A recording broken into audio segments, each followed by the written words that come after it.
खरगोन जिले में नर्मदा किनारे अवैध रेत मशीनों से निकाली जा रही है। खनिज विभाग कुंभकर्ण की नींद सोया, कार्यवाही नहीं होने से रेत ठेकेदार के हौसले बुलंद। निर्धारित स्थान के अलावा अन्य जगहों पर निकाली जा रही रेत। खरगोन में इन दिनों बड़वाह खंडवा लोकसभा सीट पर उपचुनाव का बिगुल बज चुका है। मतदान और मतगणना की तारीखें भी तय हो गई है। दोनों ही राजनीतिक दलों ने अपने अपने प्रत्याशियों की घोषणा भी कर दी है। प्रशासनिक अधिकारी उपचुनाव में व्यस्त है। इसी का फायदा उठाकर रेत माफिया व ठेकेदार के कर्मचारी मनमानी करने में कोई कसर नहीं छोड़ रहे हैं। जिले में आर.के. गुप्ता कंस्ट्रक्शन ने रेत का ठेका लिया है, जिन्हें खनिज विभाग ने रेत मुहैया कराने के कुछ स्थान चिन्हित कर दिए हैं, लेकिन रेत ठेकेदार के कर्मचारी इन स्थानों के बजाय अन्य स्थानों से रेत निकाल रहे हैं, जिससे खनिज विभाग के राजस्व को चुना लग रहा है। तो वहीं अधिकारियों ने भी अभी तक इस ओर ध्यान नहीं दिया है, जिसका नतीजा है कि ठेकेदार के कर्मचारियों के हौसले बुलंद हैं। उन्हें किसी का भी डर नहीं है। दरअसल रेत माफियाओं ने नावघाट खेड़ी, गंगा खेड़ी और कपास स्थल को अवैध रेत उत्खनन का अड्डा बना रखा है। उनके द्वारा पॉकलेन और जेसीबी से अवैध उत्खनन करते हुए रेत निकाली जा रही है। जब मीडिया कर्मियों ने इन स्थानों का निरीक्षण किया तो पॉकलेन और जेसीबी से रेत निकाली जा रही थी। मीडिया कर्मियों को देखकर रेत ठेकेदार के कर्मचारी मौके से भाग गए। उन्होंने पॉकलेन और जेसीबी भी वहां से हटा ली। यह काम कई समय से चल रहा है, लेकिन खनिज विभाग भी इस ओर ध्यान नहीं दे रहा है।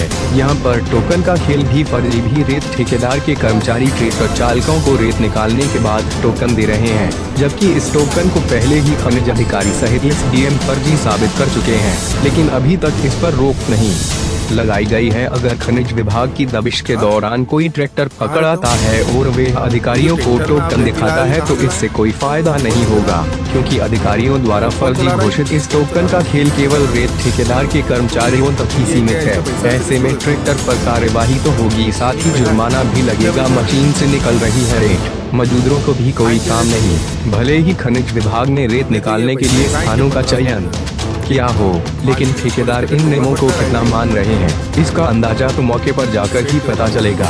एक तो नियम के विरुद्ध काम, तो दूसरा मशीनों से निकाली जा रही है रेत। एक और खनिज विभाग को राजस्व का चूना, तो दूसरी ओर स्थानीय मजदूरों को नहीं मिल रहा काम। अधिकारियों से जब इस संबंध में बात की जाती है तो उनका कहना रहता है कि ये टोकन देने का काम फर्जी है। खनिज विभाग की टीम कार्रवाई करने आती है, कई बार इन पर कार्रवाई भी होती है और कई बार तो ठेकेदार के कर्मचारियों को खबर लग जाती है, जिससे वे भाग जाते हैं। अगर मशीनों से रेत निकाली जा रही है तो कार्यवाही जरूर की जाए। क्या नाम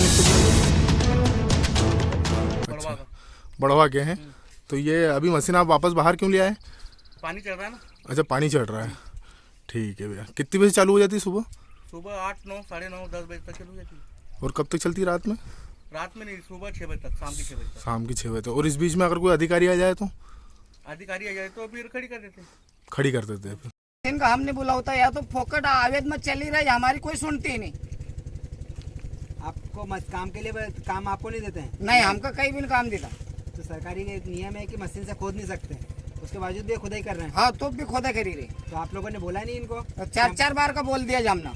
आपको काम नहीं मिल रहा है? हमका काम नहीं मिल, तो फिर अपना परिवार का भरण पोषण कैसे करते हो आप लोग? बस कहीं भी नहीं है। धाड़ की मजदूरी करनू, आधो ट्रैक्टर हेड़नू, घर जानू तो भी छे तो ट्रैक्टर न को हमारो माल भरा तो नहीं, या मशीन को माल भरा। कोई अधिकारी आ जाता है, शिकायत की आपने किसी को? अरे वो अधिकारी भी आवत तो पैसा लेने जाती रही, हमारी कथा सुनवाई नहीं होती। अधिकारी आते तो ये लोग भग जाते हैं। ये वक्त एक थोड़ा बहुत पैसा दे जाती रही।